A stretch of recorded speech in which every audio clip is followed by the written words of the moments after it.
오늘 하나님 말씀은 사무엘상 8장 계속 사무엘상을 강의하고 있습니다. 8장 말씀입니다.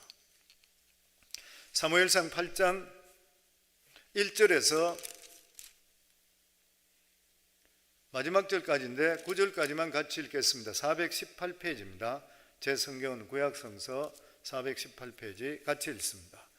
사무엘이 늙음에 그의 아들들을 이스라엘 사사로 삼음이 장자의 이름은 요엘이요 차자의 이름은 아비야라.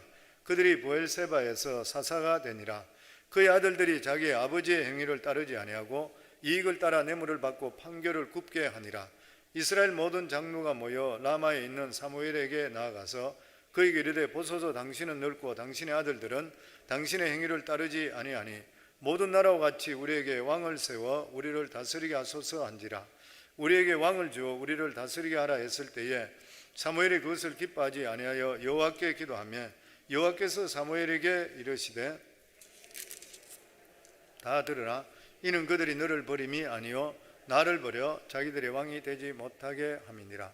내가 그들을 애굽에서 인도하여 낸 날부터 오늘까지 그들이 모든 행사로 나를 버리고 다른 신들을 섬긴같이 내게도 그리하는도다.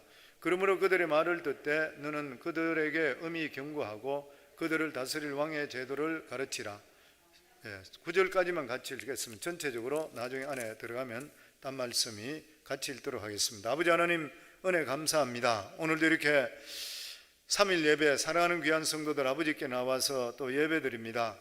예배드린 장소에 주의 성령께서 함께 해주셔서 하나님께 주시는 말씀의 뜻을 더욱더 깨달을 수 있는 그러한 저희들 되게 하시고 항상 우리가 영적으로 올바로 분별해서 우리의 믿음의 삶 하나님을 기쁘게 하는 삶이 되게 도와주시고 축복해 주시옵소서. 아버지 특별히 우리 이돈 장로님 위해서 전 성도들이 금식하고 기도하고 있습니다. 주님 우리 이 장로님 살려주셔서 하나님 아버지 영광에 크게 쓰임받게 아버지 하나님 축복하시고 더 큰 일 행할 수 있도록 역사하여 주시옵소서.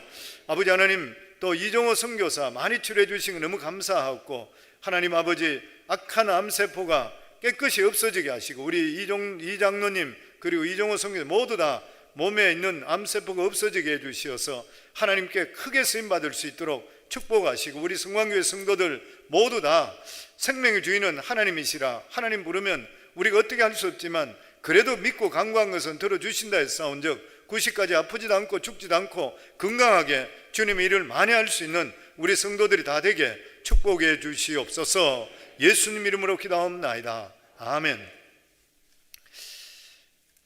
이스라엘 백성들을 계속적으로 사사기 때부터 그리고 다윗 때까지 괴롭혔던 그런 민족, 하나님께서 이스라엘 백성들에게 믿음적으로 약해졌을 때 채찍으로 사용했던 민족이 블레셋입니다. 우리가 알고 있듯이 블레셋은 주전 12세기경에 이 그레테 섬에서 그리고 해안지방 에게섬 그 주역 쪽에서 그 사람들이 이 가나안 쪽으로 이주해 왔는 사람입니다. 그런데 이 사람들은 철병거를 가지고 있었고 굉장히 강했던 그런 민족이었습니다. 그런데 이스라엘 백성들이 여호수아를 통해서 가나안 땅을 들어갔을 때에 이 블레셋 쪽은 아직까지 그쪽에 남아 있었어요. 그런데 거기에 쪽에다가 단 지파를 어사인이 됐는 거죠. 그쪽 지역에 단 지파 땅이 있었는데 단 지파는 블레셋이 워낙 강했기 때문에 산에서 내려오지도 못하고 도망쳐 버렸잖아요. 아예 싸우지도 못하고 도망쳐서 자기들은 북쪽 지역 쪽에 그 단이라는 지역, 자기들 이름을 그쪽으로 단으로 만들어서 그쪽으로 갔다가 나중에는 지파 자체가 하나도 없어졌다는 거 지난번에 말씀을 드렸습니다. 그러면 사사 시대로 계속적으로 내려오면서 이 블레셋과 이스라엘은 계속적으로 같이 전쟁을 했는데 실제적으로 전쟁을 했다는 것보다는 이스라엘은 도망치길 바빴고 블레셋은 계속적으로 압제를 했습니다. 그래서 이스라엘이 다시 전열을 다시 다져서 블레셋과 싸워 자기들이 이겨야 되겠다고 했을 때 첫 번째 또 싸움에서 4,000명이 죽었다고 그랬죠. 그러고 나서 실로에 있는 하나님의 법궤를 가져오며 하나님의 법궤가 오게 되면 자기들이 반드시 이길 것이라 하나님이 오시니까 그런데 거기서도 또 패해버려요. 3만 명이 죽어버렸죠. 그리고 자기들은 도망쳐버렸고 그리고 법궤를 빼앗겨 버렸던 거예요. 이 블레셋에서 완전히 빼앗겨 버렸는데, 이 블레셋은 이스라엘이 섬기던 신을 자기가 포위해 왔다고 해서 좋아했지만 하나님의 법궤가 있는 데마다 재앙이 일어나는 거예요. 그러니까 자기들이 기입을 할 수가 없었던 거예요. 몇 군데 돌아다니다가 독종부터 엄청스러운 피해를 입고 사람들이 죽음을 통해 어떻게 할 수가 없어서 다시 그것을 이스라엘 쪽으로 돌려보냈던 것이에요. 그 이스라엘 쪽으로 돌려보낸데도 불구하고 이스라엘 백성들은 별로 관심을 갖지 못했습니다. 왜냐하면 하나님께서 자기들 전쟁에 저기했다고 생각해서 별로 관심을 갖지 않았는데, 이 블레셋의 압제도 심해지고 오래가면서 20년 동안 하나님 법궤를 돌아보지 않았던 것이에요. 그때 그들이 하나님을 다시 생각이 됐을 때에 사무엘이 이스라엘 백성들을 모아놓고 설교를 하는 것이에요. 너희들이 왜 이렇게까지 지금 된 줄 아는 것인가? 이것은 너희들이 지금 아스토라신과 바알신과 이런 것을 섬기면서 하나님을 섬긴다 해서 하나님 진노하셨다. 그러니까 너희들은 회개하라. 그렇게 사무엘이 설교해서 아주 심플한 것이에요. 너희들 회개하라. 그러면 하나님이 다시 너희들을 도와주실 것이라. 그렇지 않으면 너희들이 여기서 헤어나지 못할 것이라. 그랬을 때 이스라엘 백성들이 다 모여들기 시작했습니다. 그리고 미스바에 전부 모여서 하나님 앞에 대성통곡하고 거기서 회개의 역사가 임했던 것이에요. 그랬을 때 블레셋 사람들이 보니까 이 이스라엘 민족들이 함께 모였다는, 함께 모여가지고 자기들이 있다는 소리를 듣고 나서 이 사람들이 뭘 할까 해서 이 블레셋이 먼저 그들을 쳐야 되겠다 해서 자기들이 일어났던 거예요. 그랬을 때 이스라엘 백성들이 미스바에서 하나님께 간절히 기도합니다. 하나님, 저들이 우리를 침략합니다. 그러면서 기도했을 때 하나님께서 우레를 쳐시면서, 천둥번개죠 막, 우레로 그 사람 흩어버렸다고 그랬습니다. 그때 이스라엘 백성들이 쳐들어감을 통해 그 사람들을 전부 다 쫓아내버렸던 거예요. 승리했던 것입니다. 그래서 하나님께서는 대신 이스라엘 백성들을 위에서 사와 주셨던 것이에요. 그래서 승리했기 때문에 여기까지 인도하신 에베네셀, 그 장수가 에베네셀이었습니다. 에베네셀의 하나님, 그래서 우리가 에베네셀의 하나님이라는 것은 여기까지 도우신 하나님, 그 뜻인 것이에요. 그 에베네셀의 하나님은 오늘도 이 자리에 와 계시는 줄 믿습니다. 우리가 가는 곳들마다 믿음으로 살 때는 그 에베네셀이라는 그 장소가 예전에는 패배했던 장소였지만 회개하고 믿음으로 돌아왔을 때는 오히려 승리의 장소가 되는 것이에요. 이러한 귀한 에베네셀의 하나님이 우리 성도님 하나님 될 수 있기를 주 이름으로 축원합니다. 그런데 그 이후에 세월이 흘러서 이스라엘의 지도자인 사무엘이 늙었을 때, 그리고 이 사무엘이 늙어서 자기 아들 둘을 사사로 세웠습니다. 그랬을 때 이스라엘의 모든 장로들이 사무엘을 찾아와서 우리에게 왕을 세워주셔서, 그게 오늘 말씀입니다. 왕을 세워주셔서 이렇게 요구했던 것이에요. 이렇게 왕을 원했던 것은 사사로 섰던 사무엘의 두 아들이 아버지처럼 정직하지 못했기 때문인 것이에요. 뇌물을 받고 재판을 굽게 했습니다. 그 당시에 사사들은 재판을 해줬던 사람들입니다. 그래서 우리 1절에서 우리 3절까지 같이 한번 다시 읽습니다. 사무엘이 늙음에 그 아들들을 이스라엘 사사로 삼음이 장자의 이름은 요엘이요 차자의 이름은 아비야라. 그들이 부알세바에서 사사가 되니라. 그의 아들들이 자기 아버지의 행위를 따르지 아니하고 이익을 따라 뇌물을 받고 판결을 굽게 하니라. 사사라 말은 히브리어로 샤파트란 말인데, 이 말이 뭐냐면 판결하고 선고한다. 판결해서 선고해 주는 거야. 다스리는 거예요. 군사, 정치, 경제 이런 것의 모든 부분의 지도자였습니다. 그런데 아버지의 행위를 따르지 않고 뇌물을 받고 판결을 굽게 했어요. 탐관오리가 되어버리는 거예요. 보면 백성들로부터 뇌물을 받고 재판을 엉터리로 했는 이런 일은 사무엘에게는 있을 수가 없는 일입니다. 사무엘상 12장 3절에 보면 사무엘이 그래요. 자기가 리타이어하면서 사람들에게 그래야 합니다. 내가 여기 있나니 여호와 앞에, 여호와과 그의 기름 부음을 받은 자 앞에서 내게 대하여 증언하라. 내가 누구의 소를 빼앗았느냐? 누구의 나귀를 빼앗았느냐? 누구를 속였느냐? 누구를 압대하느냐? 내 눈을 어리게 하는 뇌물을 누구에게 받았느냐? 그리하면 내가 그것을 너에게 갚으리라. 그러니까 백성들이 아닙니다. 당신은 절대 그런 일이 없습니다. 이렇게까지 깨끗했던 사람, 이런 아버지였었는데도 불구하고 사무엘의 이 정직이 아들 때에서 무너져 버렸습니다. 더더욱이나 사무엘이 누구인 것이요? 엘리 제사장의 아들을 잘못 관리함을 통해서 엘리 제사장 집안 전체를 망하는데 예언을 했던 사람이고, 망하는 것을 눈으로 봤던 사람. 그런데 어떻게 해서 사무엘 자신에 대해서 아들 때 이런 일이 일어나는 것이요? 뭐 여러 가지 생각할 수 있겠습니다만은 사무엘이 너무 바빠서 가정일을 돌보지 못했을 것이라, 뭐 보통 여러 가지 이야기하는데 추정하는 것이죠. 잘 돌보질 못할 것이라. 실제적으로 목회자들이 보면 너무 바빠서 자식들에 소홀할 때가 참 많이 있습니다. 도무지 자식들에게 신경 쓰지 못하는 것이요. 자식들은 크면서 교회에 어려움을 주는 그러한 것들을 보면서 신앙적으로 아주 차가워지고 냉소적이 되고 믿음 안에 안 들어오는 그런 경우들도 많습니다. 우리 교회 다니는 예전에 지금 이사 갔는데 예전에 우리 교회 다녔던 그런 젊은 부부 중에는 그 부모가 목회자인데 자기는 절대로 목회자 안 한다. 자기는 정말 싫다, 헤이트한다. 자기 부모에 대해서도 리스펙트 안 하고. 왜 그러냐 그러니까 자랄 때 너무 고생을 해요. 자랄 때 너무 고생을 하고, 그리고 교회에서 너무 아픈 일들을 많이 겪었어요. 교회가 깨지고 뭐 이런 사람이 떠나고 이런 것들을 계속 보다 보니까 이거 막 그게 해버리는 거예요.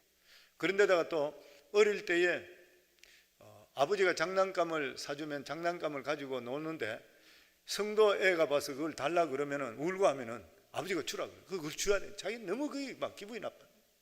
자기 게 하나도 없는데 다 뺏겨버리고 뭐든지 양보하고 이러니까 막 애가 그게 됐던 거예요. 그러니까 그렇게 자라가 아주 뭐 공부도 잘하고 훌륭한 뭐 아주 미국으로 따지면 대단한 뭐 아이비리그 나오고 다 이런데도 불구하고 굉장히 거부 반응이 있습니다.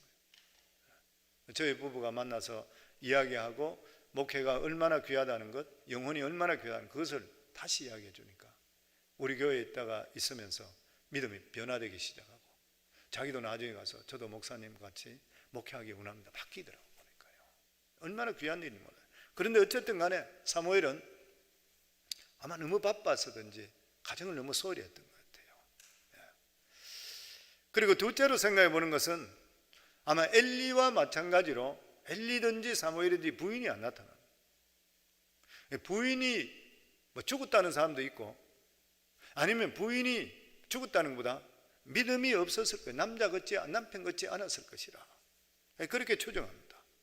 왜냐하면 유대인의 세계는 믿음은 모계라 그러잖아요. 유대인 자체가 모계 사회입니다. 모계 사회이기 때문에 아이들은 필연적으로 어머니의 영향력을 받게 되어 있어요. 어머니 교육은 어머니가 해줘야 돼요. 그래서 이스라엘의 왕들 보면, 성군들은 보면, 거의 다가 보면 다 어머니들이 유대인들이에요. 믿음으로 계속 보고 자랐던 거예요. 그런데 악한 왕들 보면 다 이방 여인들이 어머니입니다. 다 하나도 빠짐없이 다 그래요. 이 어머니의 믿음이 자녀에게 얼마나 중요한지 몰라요. 그래서 성도님들, 우리 교회 우리 여성도님들은 정말 자녀들 교육 잘 시켜야 돼요. 그 많은 분들이 우리 교회에 와서 내가 우리 성광교회를 조금만 일찍 만났더라면 우리 자식 저렇게 안 키웠을 것인데 이렇게 이야기하는 분들이 많이 있습니다. 왜냐하면 자기들이 교회 다닐 때에 자기들만 신앙생활 잘하면은 하나님께서 아이들 그냥 키워주는 걸 생각하고 전혀 관계를 안 했던 거예요. 안 그래요. 물론 하나님 키워주시죠. 궁극적으로 기도하심을 통해 키워주시지만 부모님들이 자녀들에게 본이 돼야 되고 가르칠 수 있어요. 계속적으로. 이럴 때 이렇게 기도해야 된다. 이런 일이 있었다. 저런 일이 있었다. 그리고 자녀들하고 이야기할 때 하나님께서 이렇게 해주셨다. 돈이 없더라도 우리가 바로 살아야 된다. 왜냐하면 하나님 믿기 때문에 그렇다. 올바로 살아야 된다. 왜냐하면 하나님 백성이기 때문에 그렇다. 그리고 우리가 사는 것, 이것이 영원한 천국이 기다리고 있다. 궁극적으로 합력의 선을 누려주신다. 감사하고 기뻐하고 살아야 된다. 그리고 어려운 일 당하고 이러더라도 우리가 항상 기뻐하고 감사하고 하나님 선한 뜻이 있다. 힘내자. 이렇게 살아가는 것, 자녀들에게 보여줄 수 있어야 되거든요. 돈 따라가고 세상 따라가면서 자꾸 그것만 추구하고, 그리고 교회 왔다면 그냥 예배 드리고 할렐루야 그러고 가고, 이게 안 되는 것이에요. 보면 저건 어쨌든 간에 이 사무엘도 자식 농사는 잘못 지어버렸어요. 엘리의 밭등을 그대로 봤는데도 불구하고 똑같아져 버렸습니다. 그러니까 사무엘에게 두 아들은 자기에게 가시와 같은 그런 존재였어요. 사무엘은 전혀 부족함이 없는 그런 사람이었지만 두 아들이 순종하지 않고 뇌물을 받고 재판을 불공정하게 함을 통해서 사사로 세워줬더니만, 아버지가 사사라서 사사로 세워줬는데 이스라엘에 큰 추문이 일어났던 거예요. 4절과 5절입니다. 같이 읽습니다. 이스라엘 모든 장로가 모여 라마에 있는 사무엘에게 나가서 그에게 이르되, 보소서, 당신은 늙고 당신의 아들들은 당신의 행위를 따르지 아니하니 모든 나라와 같이 우리에게 왕을 세워 우리를 다스리게 하소서 한지라. 결과적으로 이 일 계획이 때문에 이스라엘에게 왕을 요구하는 것이죠. 물론 사무엘의 두 아들이 뇌물을 받고 재판을 굽게 했는 것 잘못입니다. 그렇지만 사사로 세우는 것은 하나님이 세우는 것이에요. 그 결과적으로 이런 일이 있다 그러면 하나님께서 처리해야 되는 것이에요. 왜냐하면 이스라엘의 왕이 누구세요? 하나님이시잖아요. 이스라엘은 신정 정치하는 나라예요. 하나님이 세우신 그런 나라인 것이에요. 그 사사가 잘못했다 그러면 사사의 관할이 누구한테 있냐면 하나님께 있는 것이에요. 그런데 이스라엘 백성들은 이것을 핑계로 인해서 왕을 달라 그랬어요. 왕을 요구했습니다. 그 이스라엘 백성들이 왕을 달라고 하는 것은 자기들에게 왕이 있는데도 불구하고 다른 왕을 달라고 하는 것이에요. 이 반역인 것이죠. 하나님께 반역. 이스라엘의 왕은 누구세요? 하나님이시잖아요. 그런데 하나님이 왕이신 걸 두고 나서 그게 충분치 않다는 거예요. 눈에 보이는 왕을 세워달라는 것이죠. 자기들, 이 사람들은, 이스라엘 백성들은 눈에 안 보이는 왕은 불안하다는 거예요. 눈에 안 보이는 왕이 불안해요. 만약 무슨 일이 생겼다 했을 때에 사사들이 있게 되니까 전체 족장들을 다 불러 모으고 의논해서 기도하고 이렇게 처리하는 거예요. 그런데 왕이 있는 그런 나라는 왕이 한 번에 통솔해버려. 군대 다 모이려고 하면 다 모이고 다 그런 일을 하는 거죠. 그러니까 우리나라도 왕이 있어야 되겠다, 그렇게 했던 것이에요. 그런데 하나님을 믿는 우리들은 우리가 준비하지 않더라도 우리가 기도하면 하나님께서 준비해 주셔요. 우리가 잘 알고 있듯이 조지 뮬러 목사님 같은 분은 고아가 3,000명이나 됐다 그랬잖아요. 그 가난하고 힘든 가운데 3,000명이 됐는데도 불구하고 이 조지 뮬러 목사님은 누구한테 네가 한 번도 손 벌려 본 적이 없다 그래요. 손 벌려 본 적이 없습니다. 선교단체도 보면 물질이 필요하잖아요. 한 달에 얼마씩 필요하고 자기 선교지 나가기 위해서. 그런데 어떤 선교단체들은 기도하는 가운데 그 물질이 정해지고 매월 자기한테 서포트하는 그런 액수가 선교금이 들어오기까지 못 나간다 그래요. 그게 다 준비되면 나가고 하나님 뜻인 줄 알고 안 가면 가지 마라 그래요. 왜냐하면 이 일은 하나님 일이지 우리 일이 아니라는 거예요. 그러니까 믿음을 하라는 것이죠. 똑같은 것이죠. 왜냐하면 이 사무엘도, 이 조지 뮬러도 이 일이 하나님 구하를 도우는 하나님 일이지 않습니까? 하나님께 주셔야 되지 않습니까? 그래서 아이들을 먹이는데 한 번도 사람에게 가서 우리 돈 필요합니다, 아니면 먹을 거 주세요, 이렇게 한 적이 없다 그러죠. 하나님 다 먹이시다는 거예요. 조지 뮬러에게는 하나님께서 주인 되셨고 하늘나라 은행에 있는 것들을 마음대로 쓸 수 있도록 만들어 주셨던 것이요. 우리 삶에 하나님 말씀하시면 순종하는 만큼 더 중요한 것은 없습니다. 성경에 순종하고 믿음은 같은 동의어로 사용될 때가 참 많이 있습니다. 순종하고 믿음하고. 믿음 있는 사람은 순종하는 거예요. 순종할 수 있는 사람은 믿음 있는 사람인 거예요. 그리고 순종하면 반드시 하나님께 역사하십니다.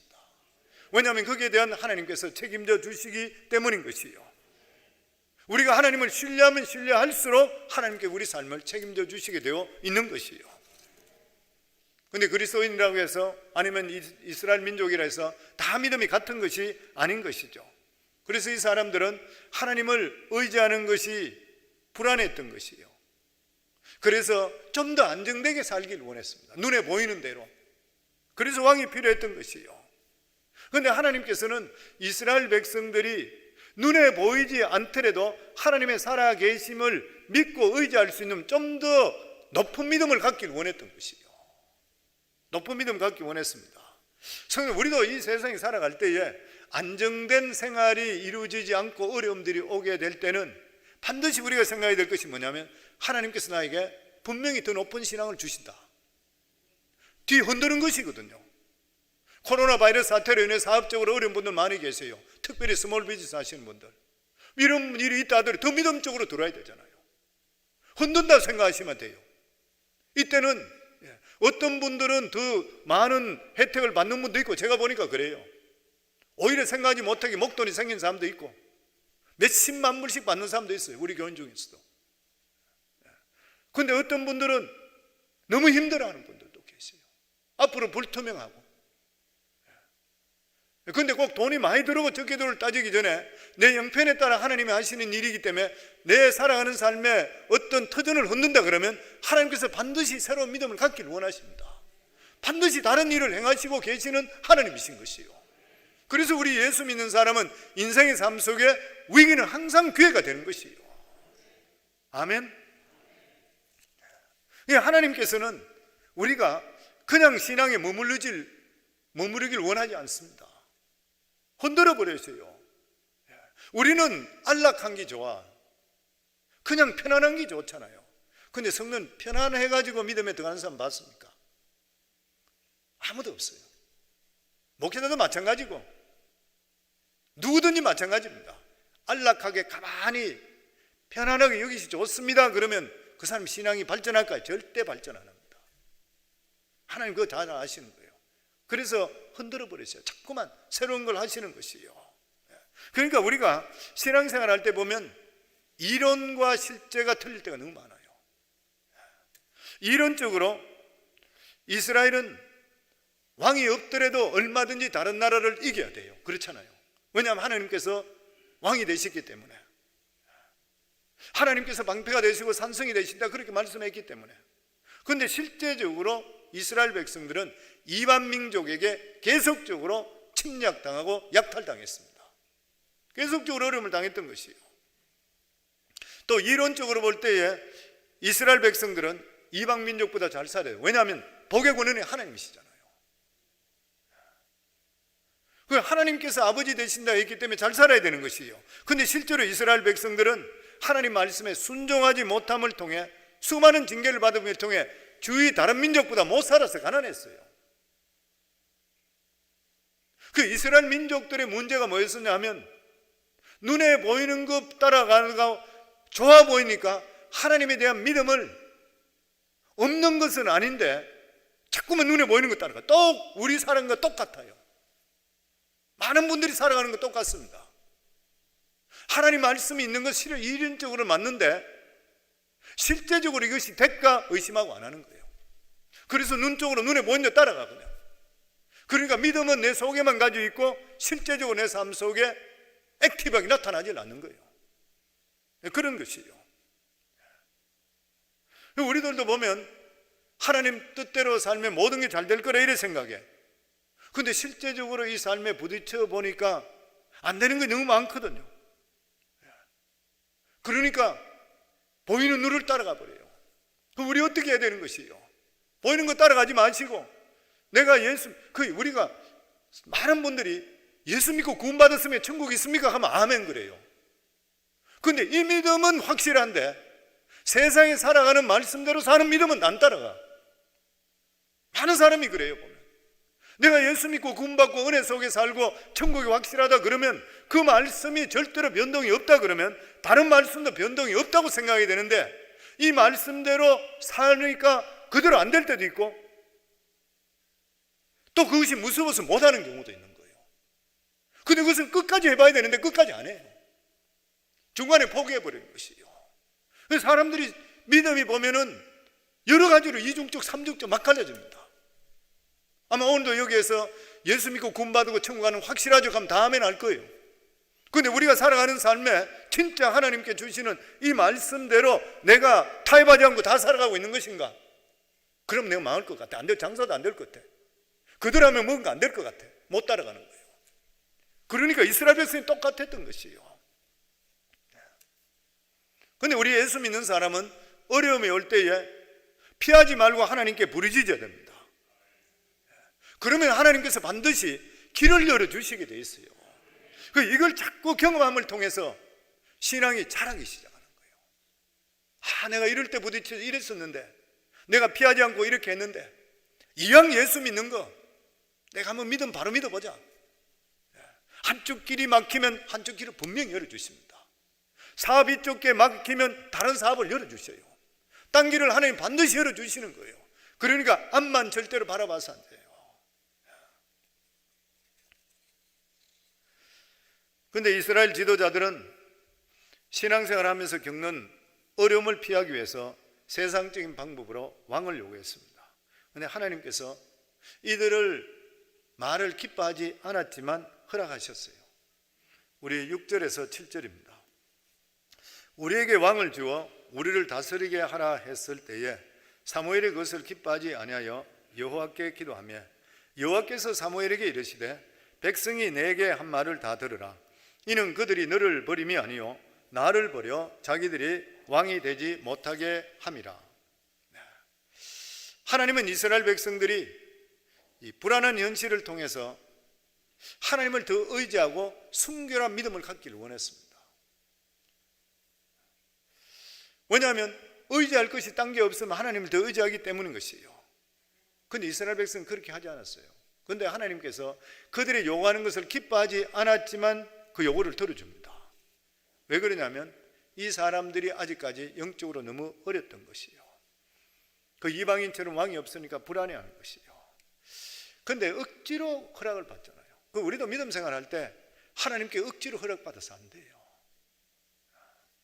부모도 자식들이 자꾸 졸으면 마음이 너무 아파서 허락해 주는 경우가 있어요. 우리도 하나님께 계속적으로 졸으면 안 좋은 일을 하나님 들어주시면 큰일이에요. 그래서 우리가 기도할 때 항상 기도할 때 빠지지 말 것이 뭐냐면 내 뜻대로 마옵시고 아버지 뜻대로. 아버지 이거 진짜 저 하고 싶습니다. 근데 진짜 하나님 보실 때 안 좋으면은 내 뜻대로 마옵시고 아버지 뜻대로 하셔. 항상 그렇게 하시죠. 집을 사실 때, 사업하실 때, 직장을 옮길 때, 결혼할 때, 여행 갈 때 모든 게 다 그래요. 하나님 나 여행 여기 진짜 가고 싶습니다. 가게 해주세요. 길을 열어주세요. 근데 혹여나 하나님 사고 난다든지 아니면 이 일을 통해서 안 좋은 일이 있으면 막아주세요. 그렇게 기도하셔야 돼요. 항상 그렇게 기도하셔야 돼요. 무슨 일이든지 기도하면 하나님 책임. 아멘. 우리 삶이 항상 그래야 되는 것이에요. 우리 기도할 때 수준이 우리 생각과 하나님 생각이 틀리다는 것을 우리가 알아야 돼요. 하나님 뜻을 우리가 절대 미칠 수가 없는 것입니다. 하나님께서 이스라엘 백성들에게 왕을 안 주시려고 했는 거 아니잖아요. 왜냐하면 하나님께서 다윗을 통해서 왕권을 이어주신다는 말씀을 주시는 걸 볼 때에 하나님께서는 이미 이스라엘에 대한 일은 그건으로 해서 메시아가 태어나는 걸로 되어 있기 때문에 이미 다윗을 세워주시려고 했던 거예요. 그건 다윗이 어리니까 아직까지 설 수가 없었던 것이죠. 때가 아직 안 됐던 것이에요, 보면. 그렇기 때문에 하나님의 뜻이 아닌 것을 요구할 때 응답 안 된 것이 축복. 그래서 응답 못 받는 것도 응답인 것이에요. 사업할 때 보면 그런 경우를 너무 많이 겪어요. 우리 11절부터 12절 같이 읽습니다. 이르되 너희를 다스릴 왕의 제도는 이러하니라. 그가 너희 아들들을 데려다가 그의 병거와 말을 의거하게 하리니 그들이 그 병거 앞에서 달릴 것이며 그가 또 너희의 아들들을 천부장과 50부장을 삼을 것이며 자기 밭을 갈게 하고 자기 추수를 하게 할 것이며 자기 무기와 병거의 장비도 만들게 할 것이며. 이제 왕이 서게 되면 제도가 되면 어떻게 될 것이다. 너 아들을 데려다가 병사로 삼을 것이고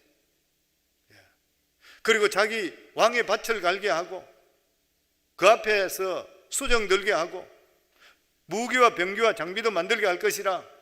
그리고 나서 13절로 보면 딸을 데려다가 시녀 삼을 것이라. 너희 좋은 포도원도 좋은 것들은 뺏어서 신하들에게 줄 것이라. 그래도 좋으냐? 왕이 되는 것 같으면 마음대로 할 수 있으니까. 그래서 왕의 제도를 허락하시되 발생할 수 있는 문제점에 대해 먼저 말씀합니다. 마치 의사가 수술하기 전에 꼭 사인 받잖아요. 이 수술 받을 때 위험성이 이런 거 있습니다. 이 사인해 주셔야 수술할 수 있습니다. 뭐 그런 거 있잖아요. 똑같은 것이죠. 왜냐하면 왕이 서게 되면 이러이러한 일이다. 그리고 너희들이 하나님께도 10의 1조 드려야 되지만 그 뒤편에 쭉 보면 왕에게도 10의 1조를 또 줘야 된다. 뭐 그런 말씀 나와요. 부담이 더 클 수밖에 없는 것이라. 더더욱이나 그 왕이 하나님 말씀에 잘 순종하면 너희가 복을 받지만 이 왕이 만약에 하나님 말씀대로 순종하지 않게 되면 너희들도 똑같이 저주를 받게 된다. 뭐 그런 말씀들 쭉 나와 있어요. 하나님께서 이스라엘 백성들에게 신앙과 정치에 둘 중에서 신앙을 먼저 가지라.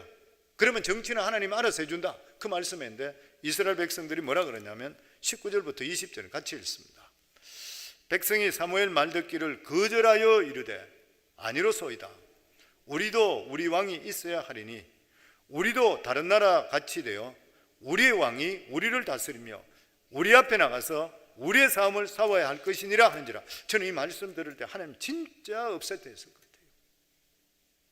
하나님께서 얼마나 섭섭했을까. 여기 보면은 백성이 사무엘 말하기를 거절하여 말하고 있는데 거절해 버렸어요.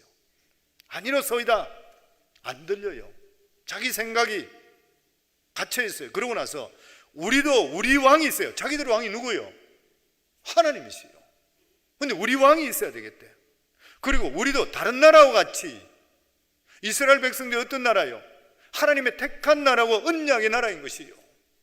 근데 자기들이 했는 게 다른 나라와 같이, 이방 나라와 똑같이 우리의 왕이 우리를 다스리며 하나님 왕이 필요 없다는 거예요. 하나님을 더 이상 인정하지를 않는 것이요. 바로 7장에 보면 블레셋을 이길 때 이스라엘 백성들이 상대도 되지 않는데 번개와 우레를 통해서 그들을 물리침을 통해 에베네셀의 하나님이라고 했는데 8장이 들어 바로 바뀌어버렸어요. 나이가 좀 세월이 지났죠. 그 대신에 잊어버렸어. 또 하나님께 해주신 걸 자꾸 잊어버려요. 우리들도 살아가면 하나님께 해주실 때 그때는 할렐루야 그러고 세월이 좀 지나고 나면 또 잊어버려. 근데 이스라엘 백성 여기는 넘어가 버렸어요. 우리도 우리 왕이 있어요. 하나님 왕 거절해 버렸어요. 다른 나라 이방인과 똑같이 자기들이 특별한 선택된 민족이고 백성 몰라버리는 거예요.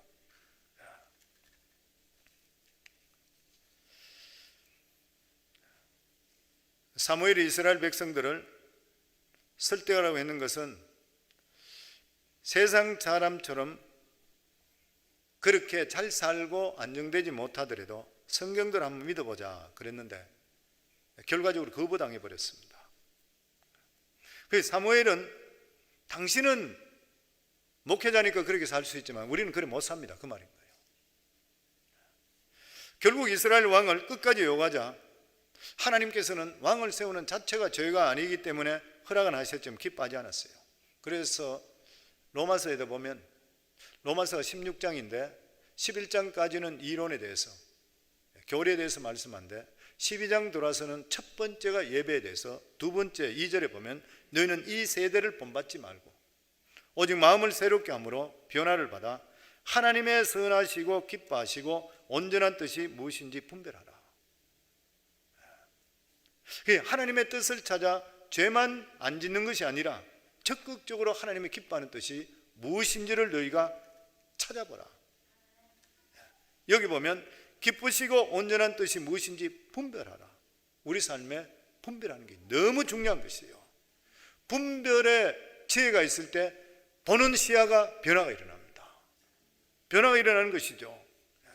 그전에는 자기 앞에 이익만 계속적으로 추구했지만 하나님의 뜻을 깨닫게 될 때는 그 이익보다 더 큰 것을 우리가 알게 만들어주는 거예요. 근데 세상 사람들은 눈에 보이는 것만 보고 좌절하든지 아니면 돌진하든지 그것을 취하려고 합니다. 그래서 역사학자 폴 존스는 코뿔소 이론이라는 것을 발표한 적이 있습니다. 코뿔소는 굉장히 근시안이라는 거 다 아시잖아요. 10m 정도 거리 외에는 형체가 잘 안 보인다 그래요. 굉장히 근시안이죠. 그러니까 앞에 물체가 있다 이렇게 하면은 코뿔소는 두 가지 중에 하나랍니다. 서 있든지 아니면 돌진한 둘 중에 하나래요. 딴 걸 모른다 그래요. 그 세상 사람들이 하나님 모르게 되면 안목이 코뿔소와 똑같아요. 앞이 안 보여요. 그러니까 자기가 좌절하든지 아니면 그것을 취하기 위해서 맹렬하게 일하든지 둘 중에 하나예요. 근데 맹렬하게 일하고 나면 어떻게 해요? 솔로몬이 말한 것 같이 아무리 많은 것을 취하더라도 헛되니 모든 것이 헛되다 이래 되는 것이요. 하나님의 자녀들은 어떻게 살아야 되는 것이요? 하나님의 자녀들은 성경에 보면 독수리라 그랬습니다. 이사야 40장 31절에 보면 오직 여호와를 앙망하는 자는 새 힘을 얻으리니 독수리가 날개치고 올라감 같을 것이요 다른 박쥐라도 곤배하지 아니하겠고 걸어가도 피곤하지 아니하리니. 독수리는 눈의 시력이 우리 사람이 시력이 최고 좋은 사람이 2.0인데 10.0까지 된대요. 10.0까지. 높은 데서도 보이잖아요. 이 독수리는 높은 데서도 보다가 먹잇감이든지 뭐든지 봤다 그런 것 같으면 목표를 정하면 질주해버리는 거예요. 그대로 나가쳐야 들어가는 거예요. 우리 살아가는 삶에도 멀리 바라보면서 하나님 뜻이 어느 것인지 보는 것 같으면 좌우를 보지 않고 돌진해야 돼. 거기에 코뿔소와 같이 앞에 부딪혔을 때에 분간을 못하고 무조건 돌진하는 것이 아니라 앞에 뭐가 있을지 모르는 것이죠. 이 세상 사람들은 앞에 뭔가 모르니까 우선 돈이든지 먹는 것만 운키 잡으려고 그러지만 독수리는 그게 아니라는 거예요. 하나님의 자녀들은 독수리 같다는 것이에요. 그래서 우리 살아가는 삶은 하나님의 뜻을 기다리는 것은 절대 시간 낭비가 아닌 것이에요. 게으른 것은 죄가 될 수 있지만 급하게 되면 일을 그르칠 수가 있는 것이에요. 이스라엘 백성들이 기다리지 못하는 바람에 누가 왕이 됐습니다? 사울이 왕이 되었습니다. 왜냐하면 그 당시 다윗이 너무 어렸기 때문인 것이죠. 하나님의 때를 기다리지 못하게 될 때 왕도 잘못되고 백성도 잘못돼 버렸던 것이에요. 그래서 성도님들 하나님을 의지하시고 조급하지 마시고 때를 기다릴 수 있기를 바라는 것이에요. 또 뿐만 아니라 이것을 보면서 우리가 이 사사기를 보면 느끼는 것이 뭐냐면 교회나 국가나 지도자가 잘 세워주기 위해서 기도하셔야 돼요. 11월 달에 미국에 대통령 선거가 있습니다. 한국에도 앞으로 2년 정도 있으면 대통령 선거가 또 있고, 그러니까 계속 지도자 위에 기도해야 돼요. 지도자를 저주하면 안 되시고 축복하시면 기도하셔야 돼요. 왜냐하면 그런 사람이 바로 서야지 우리가 살고 있는 우리 자신들이 편안해지잖아요. 사도 바울이 그렇게 이야기했잖아요. 우리 삶 속에 결과적으로 교회든지 국가든지 간에 지도자를 통해서 이루어지게 되어 있습니다. 그만큼 중요한 것이요. 한 번 잘못된 지도자를 택하게 되면 두고 어려움 당하는 것이에요. 나라도 그렇잖아요. 아르헨티나 같은 데 저런 데도 그렇게 옛날에 우리 살할 때는 세계 4대 부국 중에 들어갔어요. 지금은 세계 빈국 중에 들어가 버렸잖아요. 지도자가 잘못 써버렸잖아요. 한순간에 가버리는 것이에요. 교회도 마찬가지예요. 아무리 교회가 부흥되는 교회도 지도자 잘못 써버리면 얼마 안 가면 풍지박산 나버려요. 지도자가 얼마나 중요한 일인지 모르는 것이에요. 그래서 기도해야 되고 조급하지 말고 하나님의 뜻을 기다릴 수가 있어야 되는 것입니다.